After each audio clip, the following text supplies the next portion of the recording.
Hey, it's BT with Tales from a Gemini. My guest today, one of my favorites in the whole world, comedian Reena Calm. We have a great time. It's two Geminis together. You're going to love this episode. Plain and simple. Reena lives out of a car for the last 3 years doing comedy. Get her comedy album, Comedy. You're going to love it. You're going to love this episode. Enjoy Reena Calm. 2, 3. Ladies and gentlemen, welcome to Tales from a Gemini. It's BT and my guest.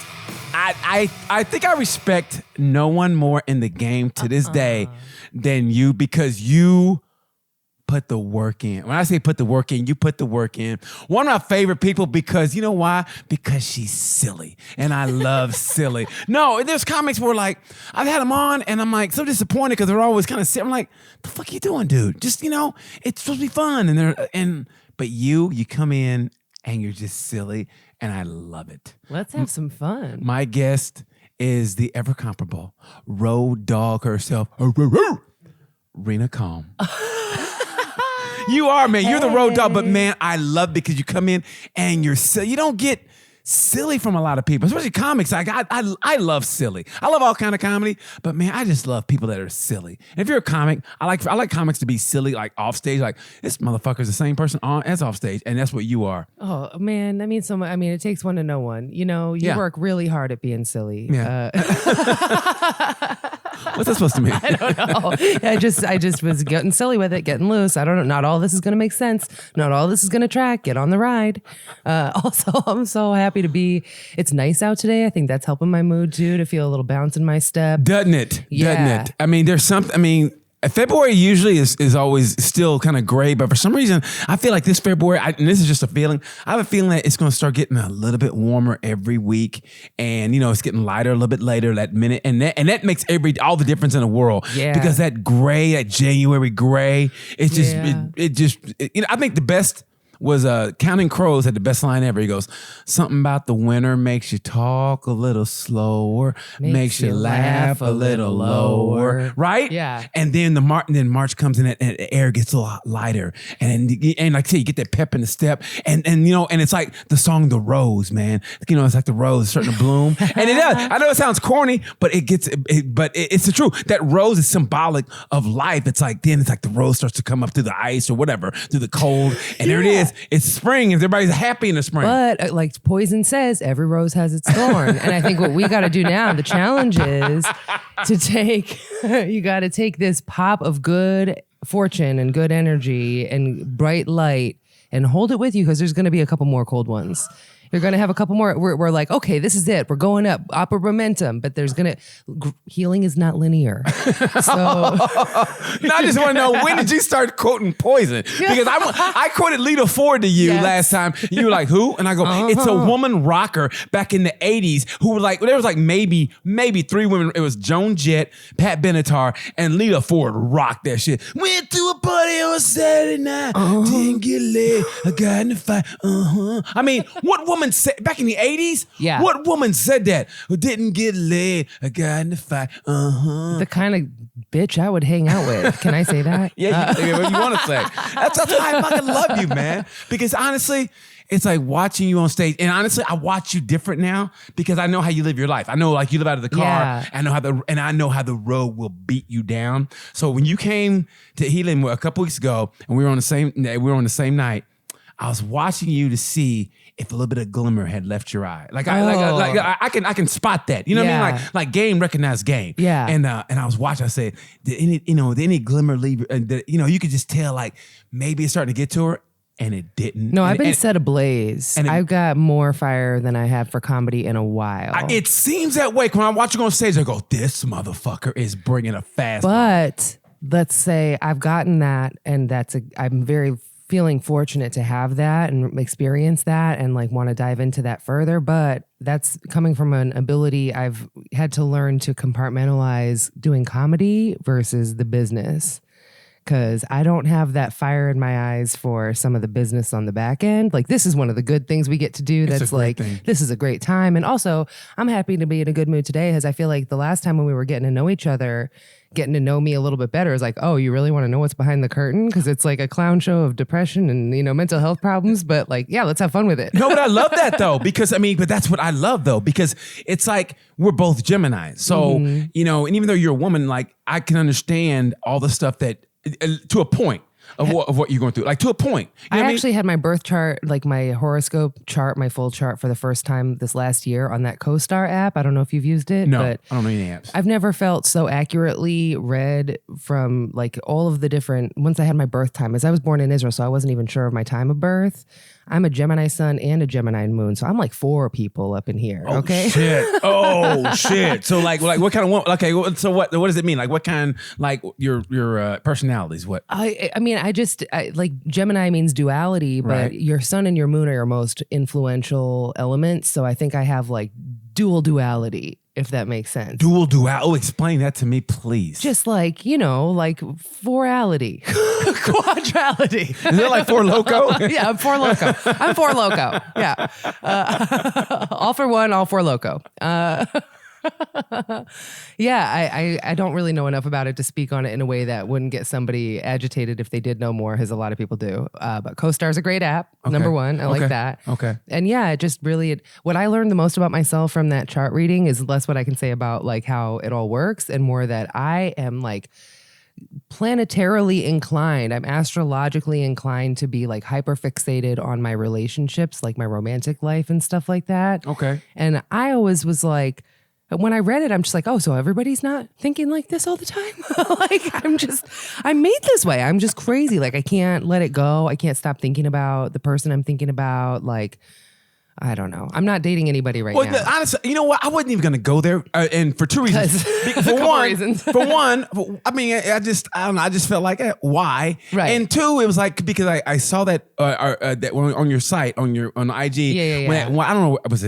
I don't know if it's in St. Louis, whatever. It was on AM, and the guy was like, "So, you have time to date? I mean, how do you have time for a fella?" And I was like, for some reason, it just struck me as kind of like creepy. It was, and it's every time they always the AM radio dudes that have like a lady sidekick because they're old school. They're old school and they like can't fathom, like they have a lady sidekick there who's there to be like, hey, push back on some of this stuff. I don't know about that, John. Like that's their role. Like I eat vanilla ice cream and then I come in here and I'm like, that's silly, you boys. But they ultimately are just there to like pad the landing of this guy. Yeah, right. And those guys can't fathom a woman not having like a man deciding her moves. You know what it reminded me of? I don't know if you ever saw the movie I'm Not Your Negro, but James Baldwin basically is a documentary about James Baldwin. Oh, okay. And at the very beginning of the documentary, he's on a talk show. It's back in the 60s. And so this guy goes, why are the Negroes so angry? I mean, we let you guys do this. Yeah, but he goes, we let you vote. We let you do it. And you see him, Baldwin lights a cigarette. And you see the fury in his eyes, but he answers so intelligently. The patience. And honestly, that's what made me think of that. When you did that, I was like, oh my God. It was the exact same thing what James Baldwin went through.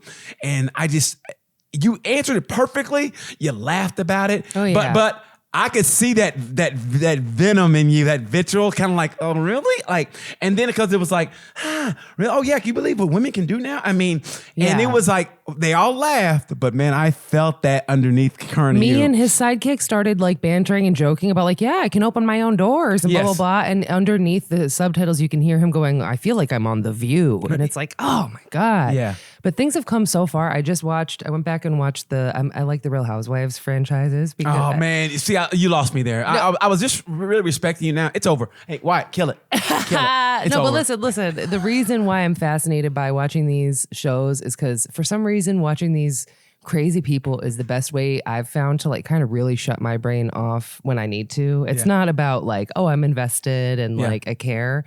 But then I love watching things like reality TV where it's like none of it's really real, but then some reality TV shows show you a peek at a different time of us. You know, like the first season of The Real World was not a reality show the way it's become. It was like a sociological experiment of like these, nobody had ever been on camera like that. And it was interesting to see how we were as people to each other before that changed us. Okay. And so I went back and watched the first season of like the first episode of like the Orange County Real Housewives. And wow, it was less than 20 years ago. I don't know what year it was, but it's like we have completely changed in so many ways. But then there are still some AM radio guys that are like, oh, you can do more than leave the kitchen? Like what? I don't. Oh, good thing you're wearing makeup because otherwise I couldn't see your face today. And yeah. It's crazy. When you say AM radio, that's all you had to say. Exactly. I mean, I think that there's progress in some places, but other places are just like, we're going to stick our heels in the mud here. I think we like what we're doing just fine. Yeah. Okay. Because remember last time I was watching my last one and we totally just shit on Mississippi. that like sounds right. For no reason, we just started shitting on Mississippi. It was like we both had like a stomach virus and we had one bathroom and like, okay, your turn. You came out, go my turn. And we just kept, that's what it was like. It was like we had food poisoning and we just kept in the same toilet. And it was all Mississippi. I think we've had bad experiences and hurt people. You know, I think we've had bad times there and we had to let them know. But you know what? I can't really, it's funny. Like in the news, Mississippi's bad. Everything else, but when I perform there, right? I mean, honestly, like it may sound crass, but like, I met this chick and it's a white girl in Mississippi. Went back to her house in Mississippi, right? So I think I went to the bathroom and then the lights were out and she had a roommate. There's a white dude. Oh God, he's gonna shoot me. He's gonna kill me. And he's really cool to me. I was like, okay. And like, wow, how low is the bar? We were like, oh, he didn't shoot and kill me. I guess this place is great. I live to tell you how much I like this place. That's what I thought though, because I mean, we've seen the brochures. It doesn't look great. I mean, honestly, with the History Channel, before the History Channel became all about aliens and stuff, it was all about like showing old civil rights films. And Mississippi is always, that was one thing they were all number one. It was Mississippi, Alabama were vying for number 1 and 2. And I was like, this doesn't look great. But when I went down there, don't get me wrong, it wasn't exactly, like a welcoming party, but it was better than I thought it was going to be in that aspect. You know what I mean? Sure. I mean, I also think that our map right now is not, you can't divide it the way that you could at one point in our history where it's like the idea of like a civil war or anything like that now is like, yeah, so all the cities versus the rest, like, because it's like where I usually hang out when I'm in Mississippi is Hernando. My friends live up there, which is right south of Memphis. Yes. And so that's much different of a demographic or kind of neighborhoods than you're going to get like in the middle of Mississippi where there's not any gas stations for miles. Yeah. And I'm always looking for like a place to pull over if I'm getting tired from driving when there's nothing to keep your drive alive, like some even billboards, which I usually don't like down there, or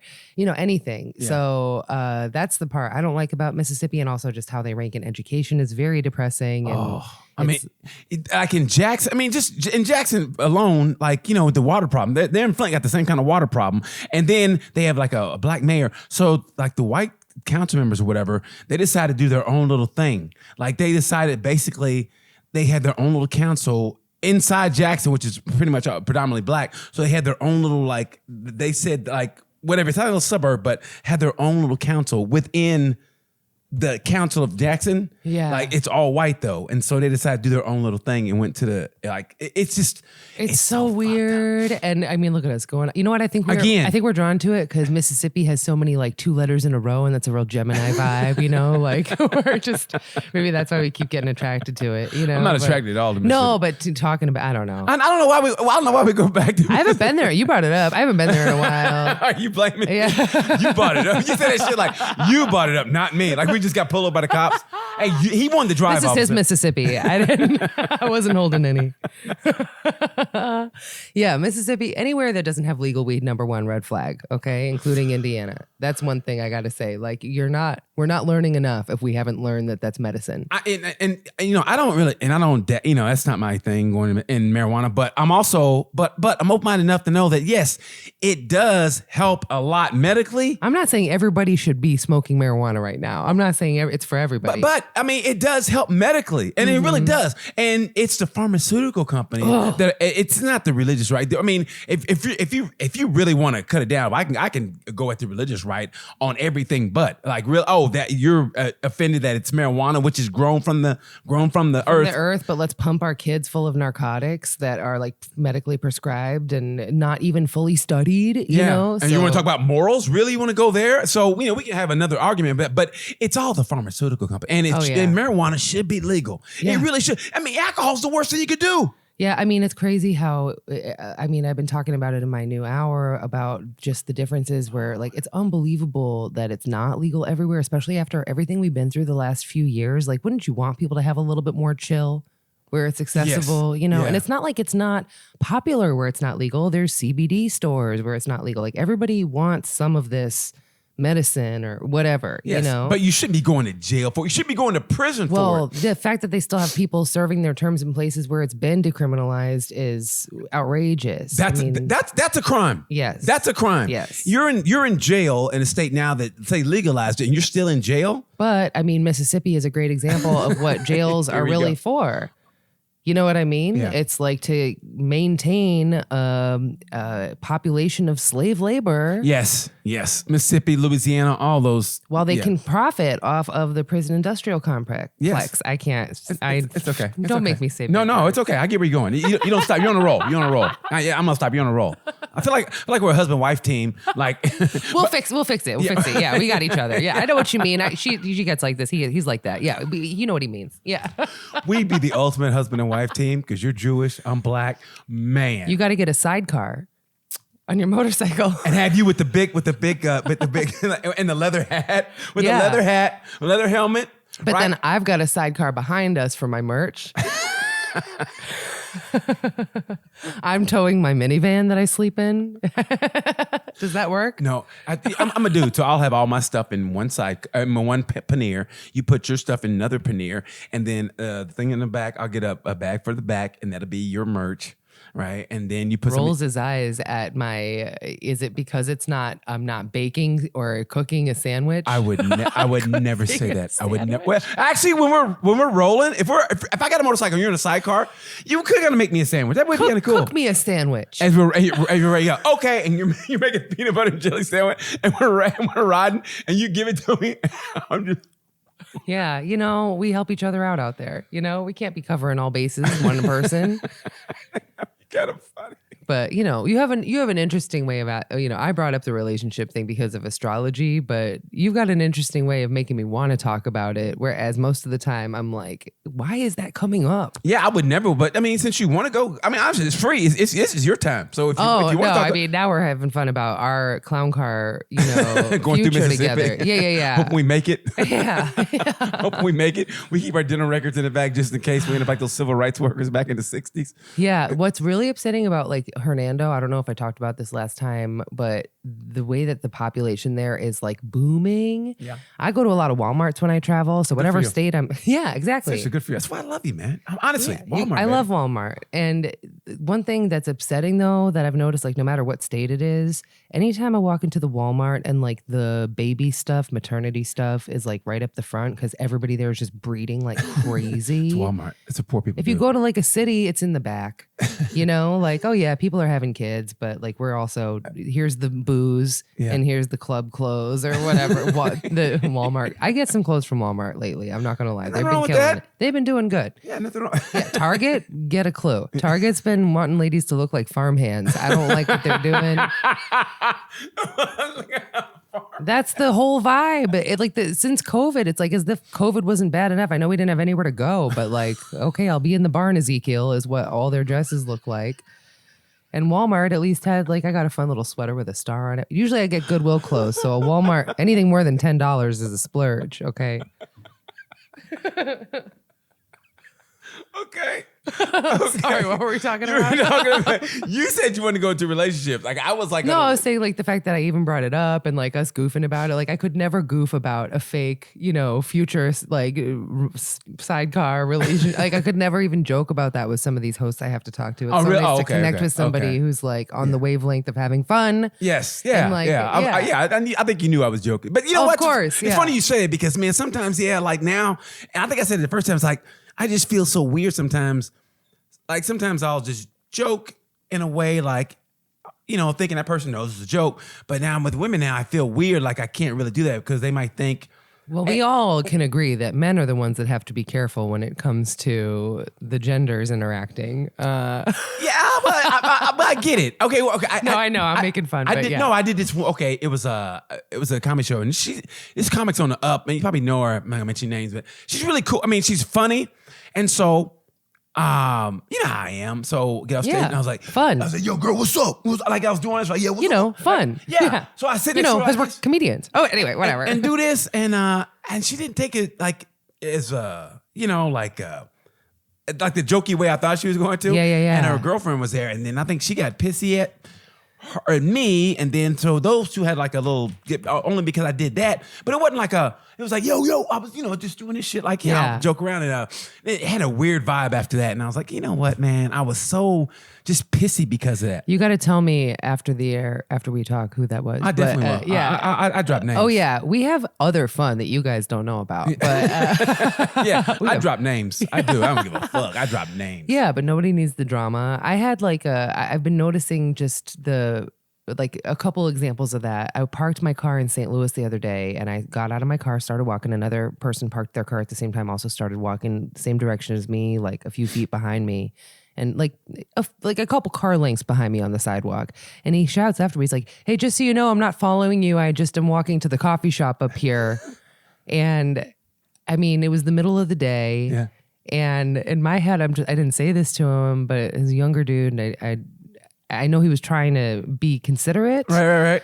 But in my head, I wanted to be like, that's creepy. You know what though? I get it on your end, but on his end, I also get it. Totally. I wasn't going to say that because I knew where he was coming from, and I knew he was trying to make me more comfortable in a situation. But it makes it worse in a way because like I wasn't following you. You're implying that like I have every reason to be worried that you're right behind me. But in this case, I'm lucky that you are just going to get coffee. And I was like, well, I'm not telling you where I'm going.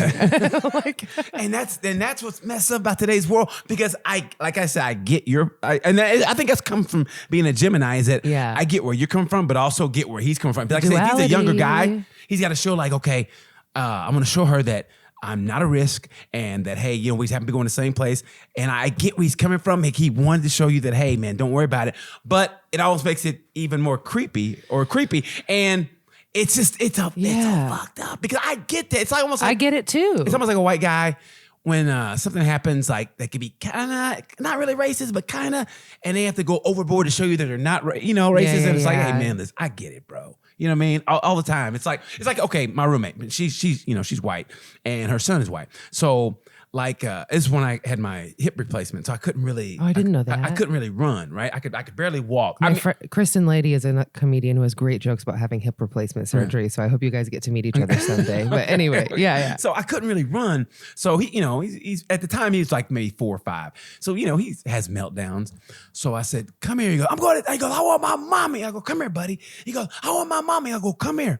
And he's yelling out loud. And there's a guy playing catch with his son, white guy playing catch with his son. And all he hears is, "I want my mommy." And I go, "Come here." And I'm not really chasing, but I'm walking after him. Oh, yeah. And he goes, "I want my mommy." And the guy looks up and he goes, and you can see the wheels going. He's like, And so, if I assume something is wrong, then I'm racist. So he throws the ball back to his, son. And he looks and he goes, all he sees is white kid going, "I want my mommy." And I'm saying, "Come here." And then he's like, and you see him going, So he stands up and I go, "I know, man, I know." And he goes, "Oh, okay." And he goes back. So, well, with kids, like, it's both, you're on hyper alert of like, is this child in trouble? Should I be concerned? Which is a great instinct to have. Right. But also, I mean, but also, if it's a kid, it might be having a tantrum, and or it's a black dude. He goes, he has a hard time, guarding his own kids, much less a white kid. So why would he? I mean, honestly, I believe that you have you're probably completely correct that the racial thing was part of it. But I think even without the race, even without that, yeah, that interaction could be perceived incorrectly. And like, you know, I mean, yeah, I mean, that's why I give people a lot of leeway when it comes to that, because I get it. I mean, I get it now. I really do. I'm never the one. It takes me a long time before I go, that's fucking racist. It takes me a long time. I go, you know, maybe maybe that person's having a bad day. Maybe something else is going on. So it takes me a long time to go through that Rolodex and before I go, that's racist. But in today's climate, man, it's so fucked up in that way. We have to think that way. So I understood your point of view, but I understood kids' point of view going. Sure. And like, then I went back and forth with them chatting a little bit. Cause he's like, I was like, you just seem like a normal guy parking his car to me. Like, you know, I appreciate, if it was nighttime, maybe I would make more, I would have, you know what I mean? Like maybe be more necessary or be more appreciated or I don't know, the whole thing.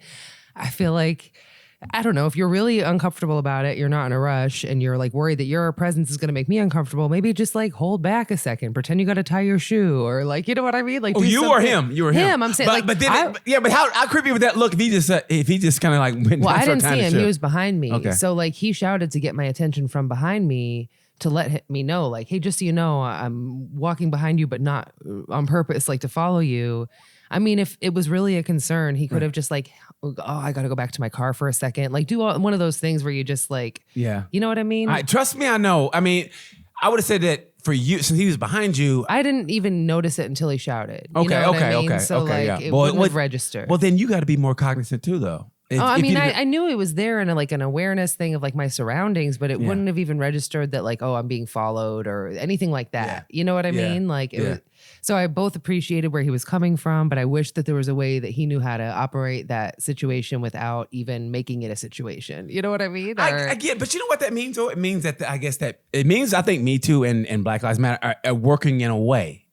Those Real Housewives first season in Orange County is the proof that we have made some progress. Because how was that first season? Because I don't watch that shit. So how was it? Now the ladies, when they intro the season, they all have their catchphrases and they're usually like an empowering. All those ladies now are like moguls. They're like own their own businesses. They're very successful. But in that first season, they're all housewives. They're all like, one of them, her like blurb, her sentence in the beginning is like, I guess he keeps me. And like another one has these giant breast implants that she's like, yeah, my husband put these in me. Like, it's like they have no power and they're just like pawns in their husband's world. And like, I don't know, they're like AM radio sidekicks. And but that's now I understand why, honestly, we're like with doing their husbands leave them for somebody younger or whatever, the rage they have. Now I understand why they kill their husbands. Like, okay, I put all my, you're everything because you take care of everything. Then they leave them and then they're left with nothing. I mean, they might get a little bit in the settlement, but still, they're left out to dry. So now I get it. Like, it all makes sense now. Well, I mean, there's like an emotional labor thing to it too. Like you like build somebody up and then, I don't know, there's like they did a study recently about like what age groups of people look at what age groups or interact with which age groups of like the opposite sex. And like no matter how old men get, they always are interested in gals in their early 20s overall, but they do only message people closer to their age at a certain point. I don't know. But for ladies, like we're attracted to our equals, kind of like the people who are on our wavelength more than not, But also, though, the intangibles, would it be like, I mean, you like maybe somebody, closer to your age, but also, though, does it, your upbringing, if you grew up in a daddy single... issues? Yeah, daddy issues. I mean, honestly, maybe you had daddy issues. Would you be attracted to somebody maybe older, or they had his shit together? Or, those people who are like, it's almost like those Hollywood the kid actors where they're like 7 or 8, but they talk like an adult. And they've got like they got stock options and shit like that. I don't think child actors are a great example of how people interpret each other because those kids are groomed and a lot of them are like molested. I think they are straight up creepy in a way how they talk. Like it's like you're talking to an adult. And their kids. They have their childhood robbed from them. I mean, like last time we talked a lot, I think about like trauma, stuff like that. And just like how that changes. You're so like, you're learning how to be a person at that age. And like your perception is not like, not that it's not valid, but it's not informed at that level. So like when that makes me sad when having kind of feel like that was my experience of like when kids grow up too fast is like not a good thing. If somebody's like smart early, cool. Right. But read a book. I don't know, like. Well, because I think you're being outcast. In a way, though, you're being outcast, but sometimes I want to say, what are you missing? I mean, growing up, Well, I sometimes think we're also adaptable creatures. So if they're spending a lot of their time on set around adults instead of in a classroom with kids their age, they're going to start picking up those habits and mannerisms more than they're not going to be able to feel like they even fit in with kids their age anymore. kind of like a Tatum O'Neal. Remember Tatum O'Neal? Like, did she win an Academy Award? Like, when she was like, and then so I think she had went substance abuse problems. Or like when she Drew was younger. Barrymore. It's just all very those people. isolating. Yeah. Because how can you be around all those adults and then go back to 5th grade or whatever? Right. You know what I mean? Around kids like, hey, did you get the new Hot Wheel? Hot Wheel. You know what I mean? I won an Academy Award with adults, and you want to play Hot Wheels? Right. I mean, I don't know. But I bet she did though. I bet she did kind of like want to have more Hot Wheels time, you know, like. You're doing Coke at what, 6th grade? I don't think, real Coke, not like, Coke and a smile. I'm saying that like, that's not good. I'm not saying like, well, she got to party pretty hard in 6th grade. Like, I don't think that that's a health. I think I'm sure she didn't know the difference back then. Yeah. But as an adult coming into your like full brain development, that's like some missing pieces moments, you know? Yeah, but when you grow up, who really grows up in that typical? Do you remember Ozzie and Harriet? The little stereotype. I know who. Yeah, I know who you're Leave it to talking Beaver. about. Well, you know that. I just think that is overrated in the sense of what is normal, because I think everybody's had a little bit of strife and a little bit of conflict in their growing up, and it, if you can overcome that, and I think that's where we come in, being on stage, that could be our therapy. Even if you don't get deep in the comedy and talking about it, if you just kind of gloss over it, it still helps because you're talking to somebody about it. You might not be talking directly at somebody like as a therapist. That's everybody's thing now in comedy. Like, so my therapist says blah blah blah, and I'm like, well, where old school to me is like just you get on stage and maybe talk and try to make it funny, but in a way, that's your way of getting over it. Well, like, I feel a little similar but different in the sense that, like, I feel like especially if something's dark or heavy for you, I only bring it on stage with me if it's something that I've worked through enough that, like, if I'm relating to somebody on this note, I want to bring them levity. It's not about me feeling better about it. You know what I mean? Like, I want to make this funny for all of us. Like, I feel better if I can have that perspective about it for sure. Right. But, like, I have one that's real dark right now, but it's all about the way I deliver it too, where it's like, it's about suicide. I'm not, I'm not suicidal or anything like that, but that's like not a thing you can just drop on people without expecting that to connect to something that they might not want to think about. So like if you can't bring levity to it, like I'm not going to go up and tell that joke if I'm feeling a certain way. You know what I mean? Yeah, I got to be able to be joyful enough and like bring enough light with it that we can all laugh together about this thing and not like, I don't know. I could see you do it because but you do. When you come on stage, everything about you is, Well, I don't feel like you've ever brought like, oh, you guys make me feel better energy on stage anytime I've ever seen you. You're like a light beam up there, But you're the same way though. When you go up, every time I see you go up, and it's like you're everything about you is top notch. The way you dress, your personality, Walmart. everything. But it's everything about you though. Everything about you is just top notch. You get on stage like, okay, this person, and you look nice, and you're funny. It's not just she looks nice. No, it's not like a movie that sucks. It's visually stunning. No, you look good and you're funny. I love jokes. And you write great jokes. Your wordplay. We had so much fun. I forget the guy that was headlining that show, closing it out. I'd never met him Troy before. Davis. Troy Davis. Oh my gosh, he was so funny. And we were in the back, like I felt like a kid with you, just like every time he had a punchline, you were like, bam, bam, bam. And like, we were fired up about just the joke writing, how solid it was. Troy was hilarious, and he's not doing this full time all the time. He's got a full business on the side, but he's still got it, and you don't ever lose it when you got it. I think it's like it's in your instincts, in your nature. Yes. And when you love it like we do, to be able to like watch somebody else like just have great jokes is like, it's like watching fireworks, And that's why I said I was watching. I said I want to see if the road has kind of tainted her a little bit, like if it had dimmed you a little bit. And you still had that look in your eye. You still had that look and that joyful look. I was watching like this, like, okay, has it tainted her a little bit? She's been like a boxer that's been knocked out. Well, you've seen I had a heck of a year too. Like you had a heck of it, and honest, I felt. Man, I don't know if I called you. I know I reached out. You reached out. A lot of people reached out, and you were one of them. I remember, and it meant a lot to me. And oh my God, I just love the shit out of you, man. Because I love you too, man. I've been in your living out of the car. I've been that way. So Yeah. I know you like that, because I know what that's like. Yeah. You know, I think you being a woman, it's a little bit more dangerous. And that's why I feel. Yeah, well, you know also same with being a black person driving around Mississippi or wherever. You know, we all Yeah. have our different. I mean, it's not that. We get it in a way that not everybody gets it. Yeah, man. Yeah. So and it's just, but it's just humans. You're just a good human. Yes. So it's not just, because you're a girl. No, you're a good human. So it's Right. like, oh, fuck. I saw you had an accident. Oh, shit. So I was like, do I know anybody? Can I get somebody to help Yeah, you? for the listeners, my Prius that I was living out of got totaled by a drunk driver in Austin like about a month after we recorded last year. Yeah. So yeah, we were talking about all kinds of stuff, but then things just the premise got a little bit escalated and switched around, and Man, yeah. I felt so bad. But fast forward, like you always do, like a cat, land on your feet. So, but you, I think you, how many gigs did you miss? I think you could roll down a few hills before you land on your feet. I think that you stick the landing doesn't mean that you didn't get some bumps on the way down, but But how did you didn't miss a gig, did you? oh Or did no, you? I did. I mean, I had to my whole year got rearranged. It wasn't like a lighthearted. Really? Yeah. I mean, it was already kind of a mess at that point anyway. I was kind of, what's weird? I feel like anytime something major and kind of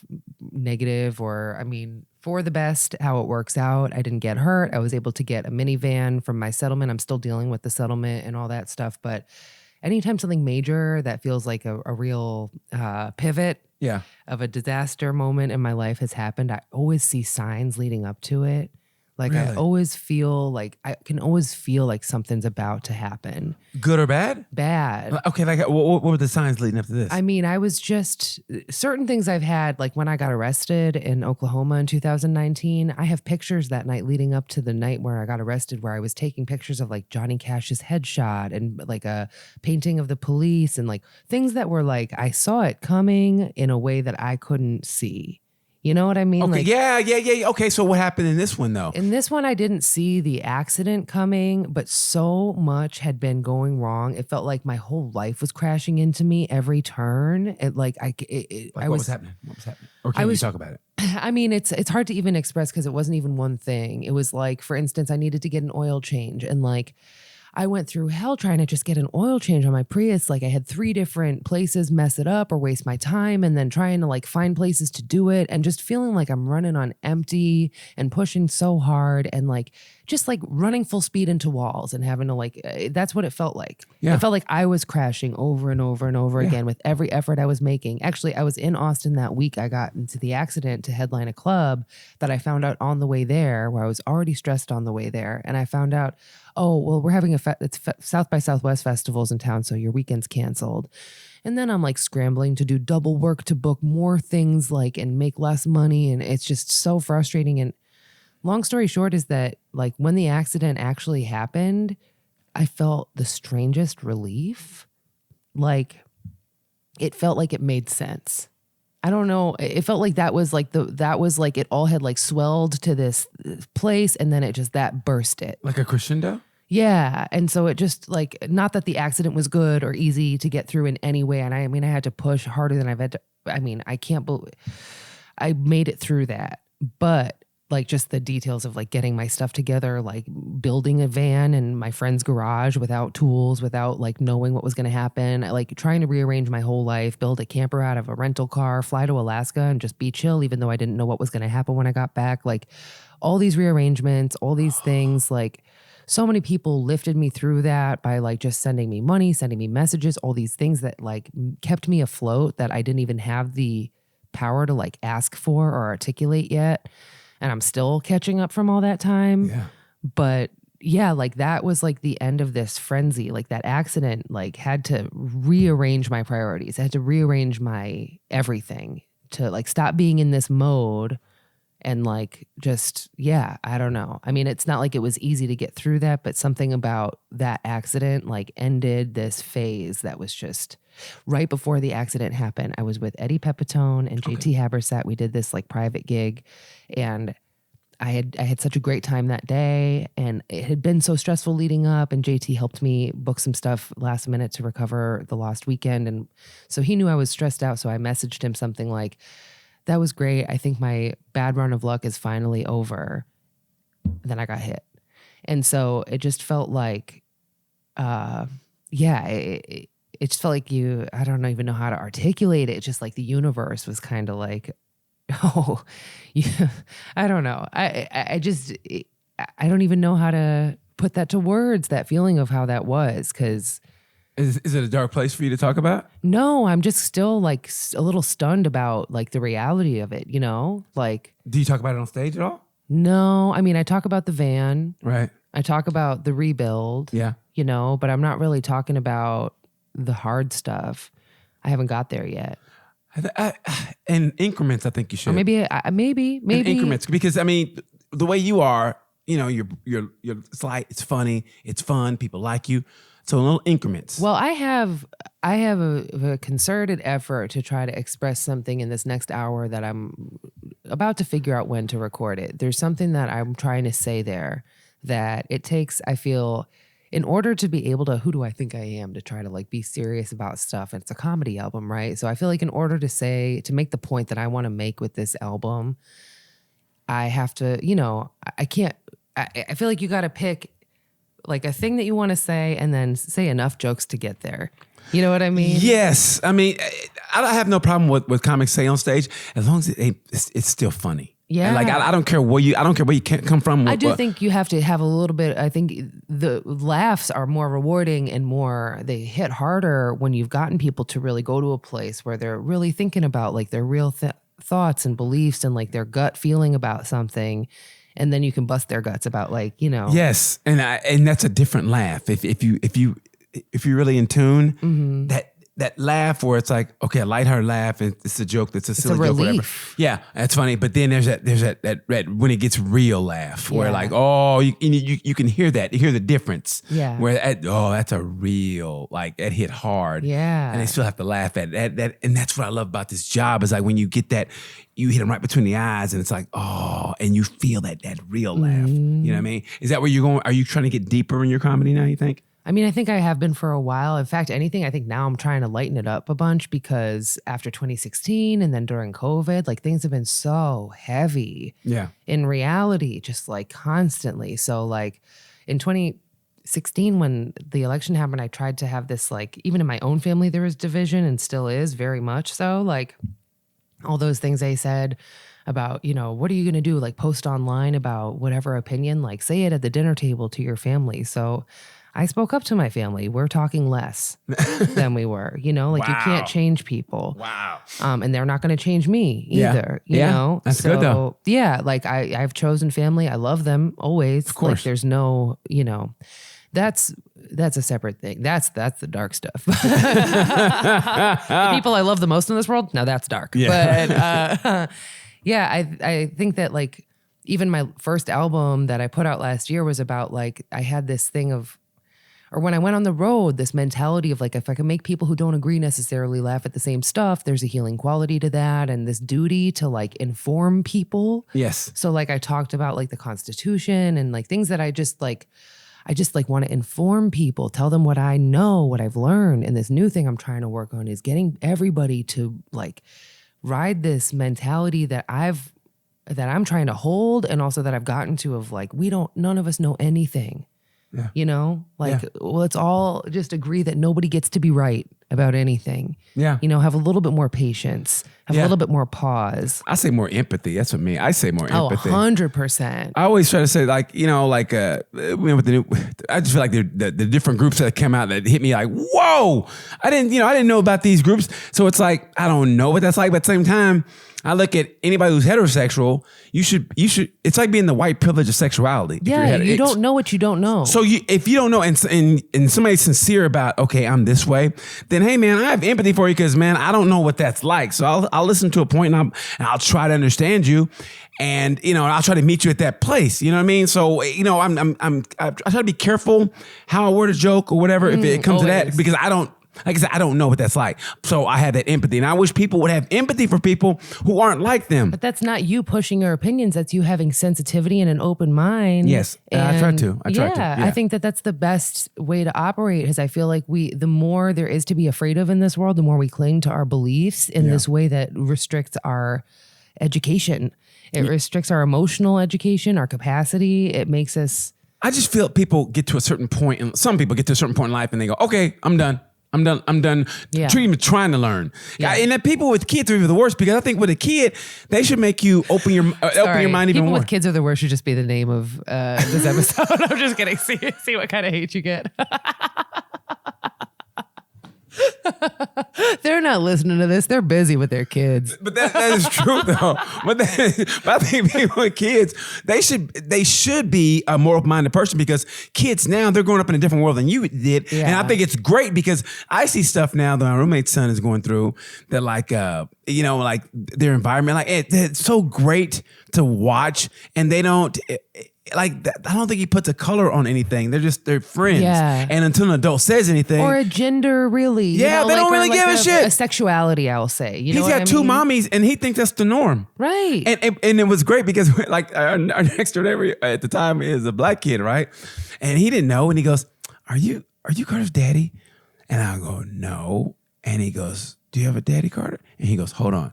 And it was funny. He pulled like screen. He goes, "Mom, do I have a dad?" She goes, "No." And he goes, "No." And they just start playing again. I love that. But it was great. He goes, "Hold on. Mom, do I have a dad?" "No." "Nope." That's so funny. And that was it. And they got to playing, and that was it. And I loved hilarious. it. And that's the way, and that to me, that's the way it should be. Yeah. You know what I mean? I love that, man. That's why when you're talking about like child actors, like they're getting to these kids when they're the most open as possible. You know what I mean? Yes. And so Yeah. It's a beautiful thing when, I mean, there's so much in this world that can change you or make you harder or like closed off to things or bad experiences. So like, yeah, I mean, I think we should all just. I wish we could. I mean, in a dream world, in a dream world, I would love the people to be able to reach across and go, "Man, look, I don't know, how you live your life or be in this way, but I'm with you, brother, no matter what." You know what the most dismissive thing you could say to somebody really is? What? "I get it." I didn't think about that, but I mean, it hits different sometimes. Yeah. Like if you're really like we're talking about the road, you get it. You know what I mean? Like I do get it. that's real. Yeah. But like if somebody's kind of like trying to tell you something personal about themselves, you're like, "I understand. I get it. I get it." You kind of shut them down about it, like kind of quiet them by saying, "I understand." It's like you literally do not. yeah. I had there's honestly nothing kind of more ignorant than just to assume you understand when you do not understand something. Yeah. You know, I was trying to tell somebody who didn't understand what like childhood trauma has like this person has a very happy, wonderful family. They're very close. I'm happy for them. But I tried to explain to them, like, when you don't have that, you don't understand. I think when you are lacking something, you're able to understand both sides of it a little bit better, even though I know that I don't know what it's like to have a good upbringing, happy family vibe, or money in my family. Like, I know that I don't know what that's like. I know that that's got to be different. But I feel like people who have those things don't understand that it's different.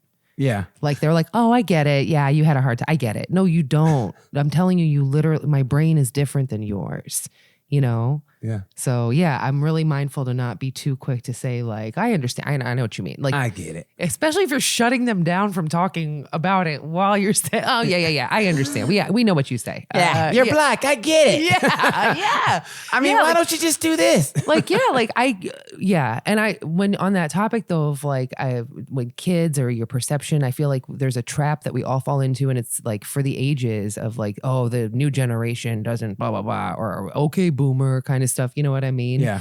And I catch myself having those moments with like, oh, when I anytime there's a thing where like, "Oh, nobody wants to work anymore," or whatever, it's like there's another voice that comes through that's like, "Well, nobody's being paid enough to earn a living right now, and nobody has nobody can afford healthcare in this country, and there's so many reasons why nobody should want to be okay with the way things are, and I have empathy for that, and like maybe respect is a little bit different nowadays, or the internet, everything, but I also see in me how it's like, well, am I different from the boomers if I'm like these kids, you know? Kids today. Yeah. Don't want to work. Well, you know what? Maybe they're saying, "Hey, shit's fucked up and we're sick of it." And in a way, I respect that in a way because we've all until what do you call it? Until COVID came, Yeah. right? And the shutdown came. We all just accepted this is life and this is how it is. And that was the good part about it. And the good part about it, we needed that reset. And it's never gotten back to, whatever, which I think in a way is good. And that pause should have had us take stock of, okay, man, this way was kind of fucked up. We lived this way for so long, and it's so fucked up. Like you said, the healthcare for us to be supposedly the greatest country on earth, our healthcare system is a mess.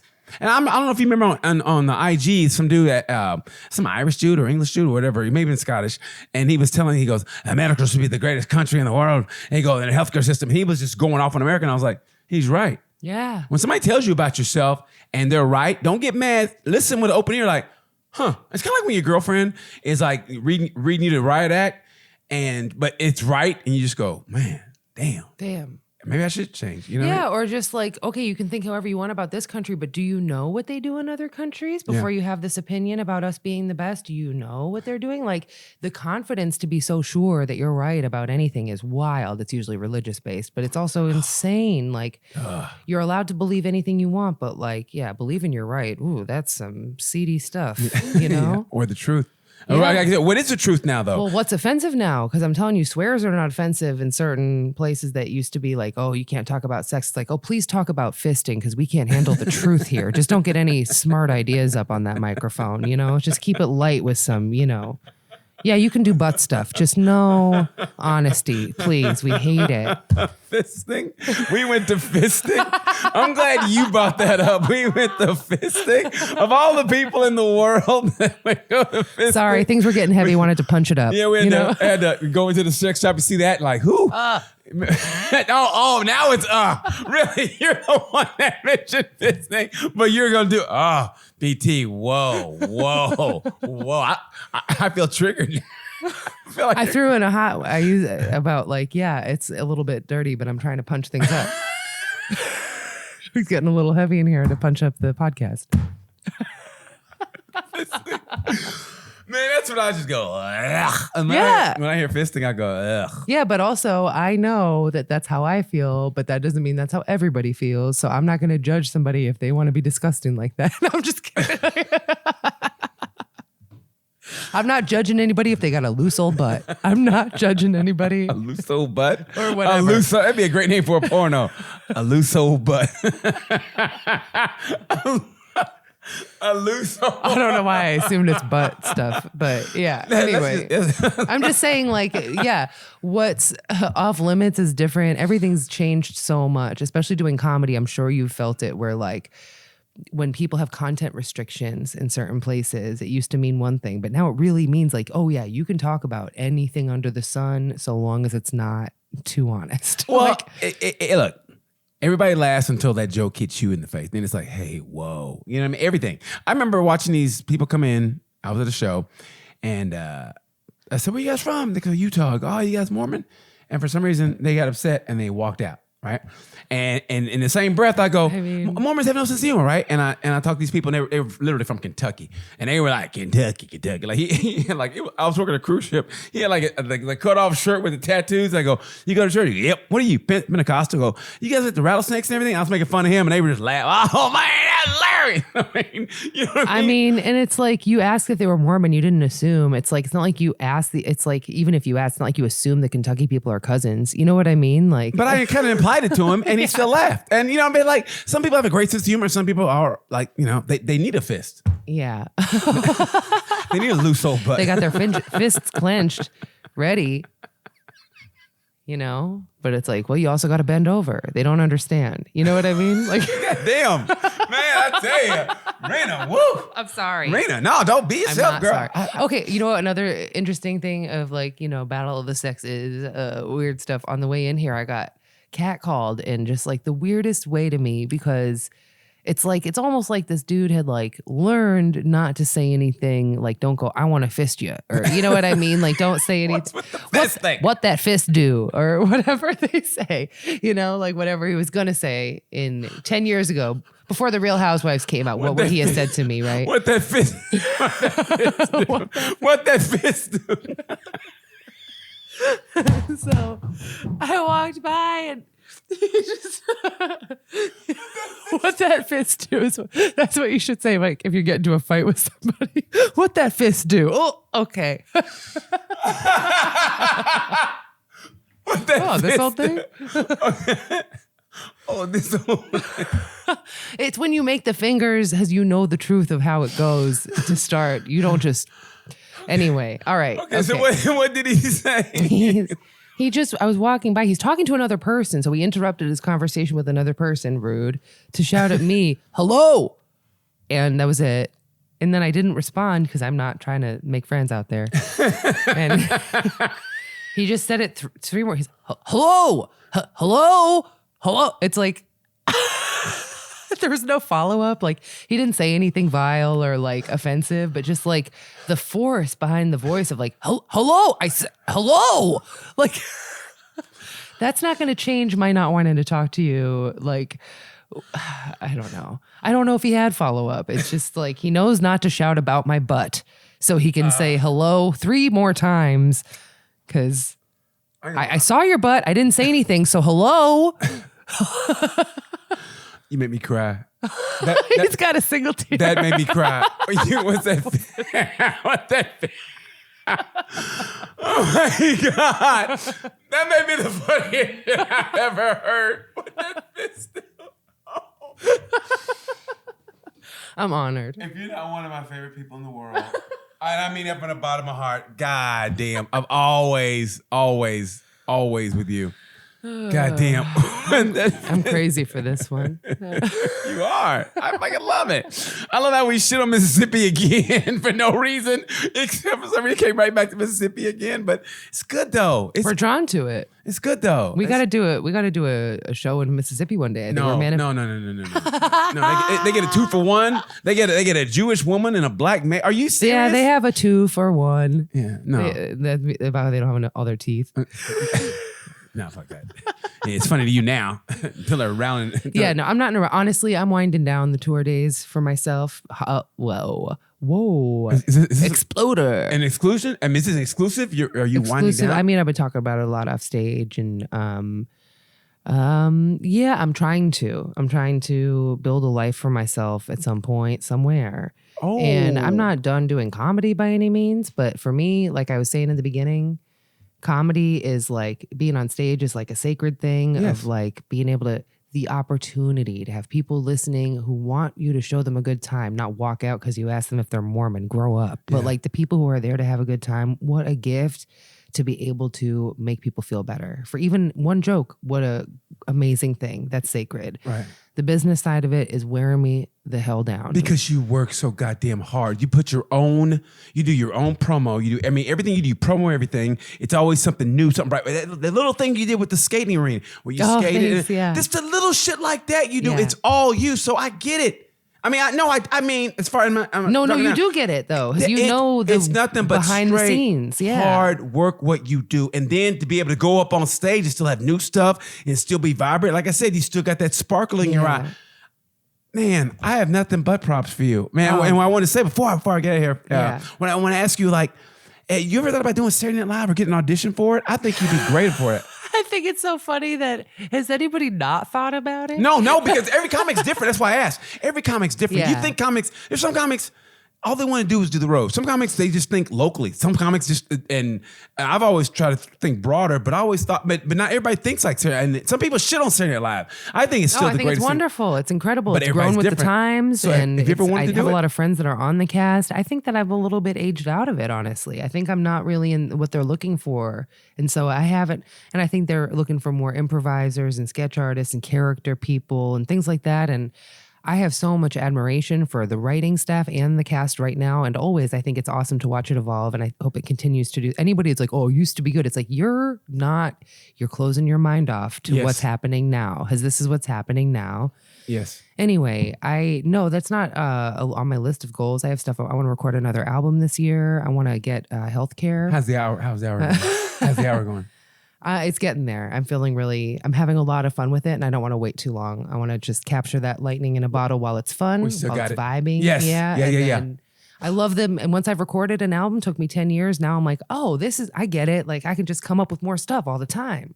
I said do it in May or June because like you said, I mean, honestly, okay, it's getting lighter. I mean, it's getting, a little warmer. And I think the vibe of May or June, it's going to hit as far as like people are happy. They're out inside. They're feeling more jovial.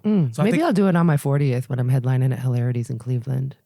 Yeah, I think so. Yeah. When is that? June 11th. Perfect. 11, double. I'm such a Gemini. Look my at birthday you. is Look the at 11th. you.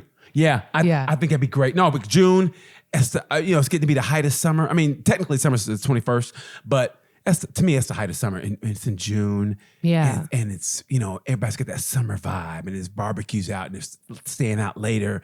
And maybe they have Well, also I was thinking like, damn, I'm just going to turn 40 in Cleveland. Like I'm psyched about hilarities, but I'm like, I'm still alone. And you know what I mean? Doing this thing. And like 40 seems like a landmark thing. So. Honestly, I thought you were like 28. Shut up. No, I lied to you not. I lied to you not. I swear to God, I go, really? 40? I go, I would say 28 or 29. And I mean it from the bottom of my heart. Thank you so much. No. Yeah. I'm being serious. Yeah, well, so. And I wasn't following you. But I also was, I also was thinking about how, I'm trying not to be excited about it. And maybe if I make it into the album recording, that's something I'll be really proud to do and excited for instead of just like, I want to make it special. It's my 40th, Well, you're special. Oh, you're special. Thanks. Stop it. Takes one to know one. Takes one to get it. Yeah, and we get it. We get each it. other. Yeah. We definitely get each other. God damn, my guest, Reena Calm. God you. damn. I honestly, man, if we don't do a part 3. Oh, yeah. Stay tuned. Seriously, I'd love to do a part 3 with you. Yeah. I could talk to you all day. Same. This flew. Oh my God. Yes, we just got, yeah. We're like that though. We're good. We feel each other's vibe. We feel, don't we? Yeah. We feel each other's vibe, man. In sync. You are a great vibe. You are thanks. a great vibe. It takes one to know one, And for you're real. a great person. If you guys get a chance, follow Reena Calm on Instagram. Get her album. And I love the little vegan track you got on there. I think it's great. Yeah. Yeah. I think it's awesome. So, and it's called Comedy. Comedy. God, how great The is next that? one, I think, Renaissance. What? Spoiler alert. Okay. Oh, Renaissance? I like that. Renaissance. I love that. Reena Calm, my guest. Follow her on Instagram. You see her everywhere. Follow her YouTube channel. She's just the greatest. Thank you guys for watching. Reena, anything you want to say to them? Thank you. I love you. You're wonderful. Yeah, you said it all. Thanks so much. Two Geminis together. And you know how we say it by this time. You know the word. Peace.